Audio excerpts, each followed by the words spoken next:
Advocate Bhudev Mahanandia का अभिवादन स्वीकार कीजिए। क्या भारत का संविधान धर्म के नाम पर राजनीति करने के लिए इजाजत देता है? क्या भारत का संविधान चुनाव के वक्त पर किसी कम्युनिटी को आक्षेप करना और किसी कम्युनिटी को नेग्लेक्ट करने के लिए इजाजत देता है? हाँ या नहीं, ये सोचने की बात है। मेरा ये जानकारी इतना है, भारत का संविधान आर्टिकल 14 के तहत इक्वालिटी बिफोर द लॉ, कानून के आगे सब लोग बराबर हैं।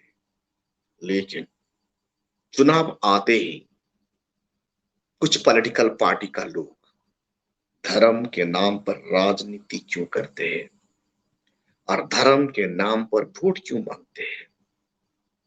क्या हमारा इलेक्शन कमीशन इसमें रोक लगाना नहीं चाहिए या चाहिए? ये आप लोग सोचिए, रोक लगाना चाहिए या नहीं चाहिए? भारत का संविधान इजाजत नहीं देता किसी भी विशेष पॉलिटिकल पार्टी धर्म के नाम पर वोट मांगने के लिए, क्योंकि हमारा स्टेट का प्रीएम्बल, हमारा कंट्री का कॉन्स्टिट्यूशन का प्रीएम्बल सेकुलर कहता है और कोई भी पॉलिटिकल पार्टी सेकुलर को मानना बहुत जरूरी है। जब सेकुलर नहीं मानेंगे तो भारतवर्ष में रिलीजियस डिस्टिंग्विश आता है और आर्टिकल 14 वायोलेट होके इक्वालिटी बिफोर द लॉ नहीं बनता। भारत का कोई भी हुक्मरान संवैधानिक संस्थाओं में बैठे हुए लोग कभी भी पार्टिकुलर रिलीजन का फार में या एग्नेस्ट में बोल नहीं सकता, क्योंकि जो संवैधानिक संस्थाओं में बैठ के देश को चलाता है वो देश का लोगों का टैक्स से उनका ऑफिस चलता है। चाहे प्राइम मिनिस्टर ऑफ इंडिया का ऑफिस बोलिए या प्रेसिडेंट ऑफ इंडिया का ऑफिस बोलिए या supreme court of the India बोलिए, ये लोगों का टैक्स का पैसा से चलता है। मतलब यहाँ हिंदू भी पैसा दे टैक्स देता है, ईसाई भी टैक्स देता है, मुस्लिम भी टैक्स देता है, बुद्ध भी टैक्स देता है, सिख भी टैक्स देता है, जैन भी टैक्स देता है और नास्तिक भी टैक्स देता है। जब आप सबका टैक्स को लेके देश को चलाते हैं तो आपको अधिकार ही नहीं इलेक्शन पीरियड में धर्म के नाम पर वोट मांगना या मिलिट्री को यूज करके वोट मांगना। ऐसे लोग देशद्रोही होते हैं, क्योंकि हमारा संविधान का आर्टिकल 26 कहता है आपको आपका धर्म प्रचार प्रसार करने के लिए आजादी देता है। कंडीशन किसी दूसरे धर्म के कम्युनिटी को नीचा दिखाने के लिए नहीं या किसी दूसरे धर्म कम्युनिटी को आप डिस्टिंग्विश करके भेदभाव करने के लिए नहीं। वर्तमान स्थिति में आपको पता है यूपी इलेक्शन 2022 आ रहा है।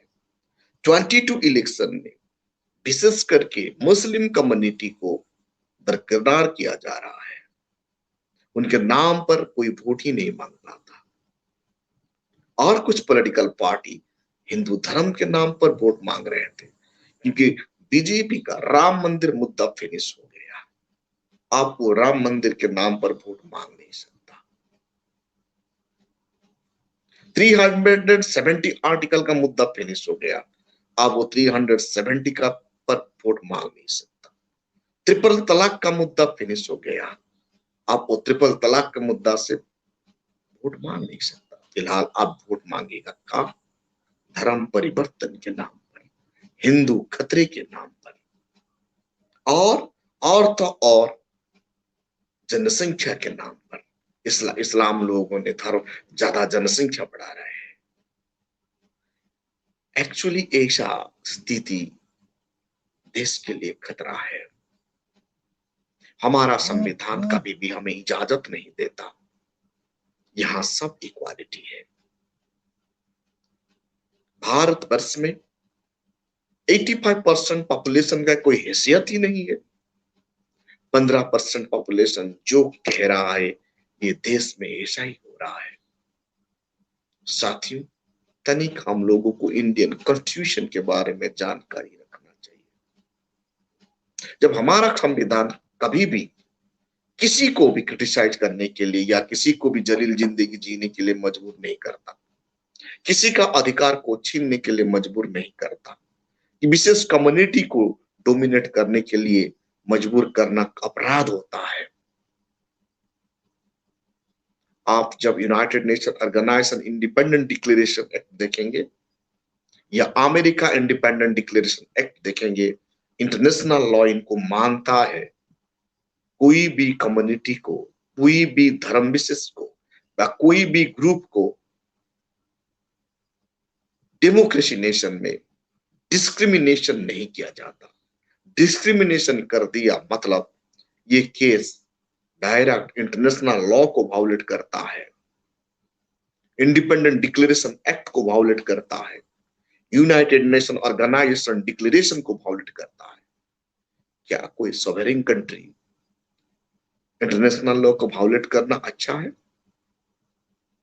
और फिलहाल यूपी में धर्म के नाम पर और जनसंख्या के नाम पर चुनाव लड़ना कितना सही है, कितना गलत है, आप लोग वही समझिए। ऐसे चुनाव रणनीति बनाने वाला पॉलिटिकल पार्टी देश के लिए खतरा है, समाज के लिए खतरा है, क्योंकि हमारा संविधान हमें कतई ही ऐसी इजाजत नहीं देता कभी भी किसी धर्म विशेष को नेग्लेक्ट करना और कोई धर्म विशेष को ज्यादा प्रोत्साहित करना। ये कम्युनल टेंशन फैलाता है। Condition to communal tension is the chance to create tension in nation। जहां कम्युनल टेंशन फैलता है वहां नेशन में दंगा हंगामा होने का चांस ज्यादा होता है। ऐसे काम करने वाले पॉलिटिकल पार्टी या पॉलिटिकल व्यक्ति को कड़ी से कड़ी कानूनन सजा होना चाहिए, क्योंकि violation of the constitution is violation of the nation. जो संविधान को वायोलेट करता है वो देश के लिए खतरा है और समाज के लिए खतरा है। डेमोक्रेसी क्या चाहता है? डेमोक्रेसी इक्वालिटी चाहता है, लिबर्टी चाहता है, फ्रेटर्निटी चाहता है। और ये भारत सेकुलर कंट्री है। हमारा देश शांति सुकून से जीने के लिए मांग करता है। वर्तमान परिस्थिति में अपना स्वार्थ साधने के लिए कुछ विशेष पॉलिटिकल पार्टी का लोग जब ऐसे गंदी हरकत करेंगे, ये डेमोक्रेसी ज्यादा वक्त तक खड़ा हो नहीं सकता। ये डेमोक्रेसी के लिए बहुत बड़ा खतरा की घंटी है। इस खतरे से देश को बचाना है तो हर कोई सिटीजन को देश का कानून के बारे में जानना है।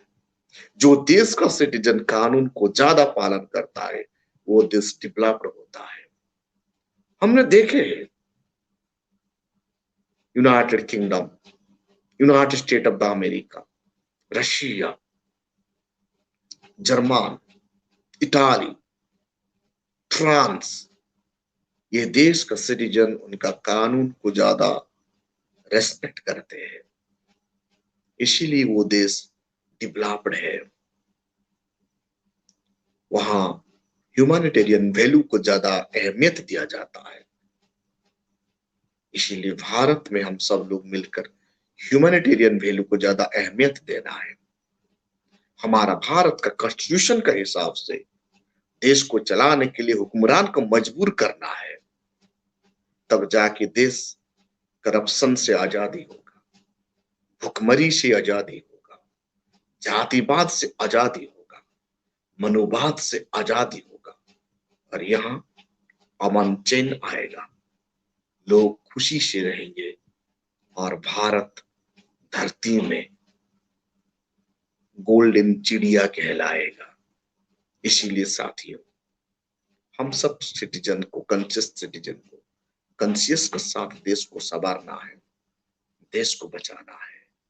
नहीं तो आने वाला कल भुखमरी से, जातिवाद से, मनुवाद से भारत का लोग कंगाल हो जाएंगे। इस वीडियो को ज्यादा से ज्यादा लाइक कीजिए और कमेंट कीजिए। Thank you.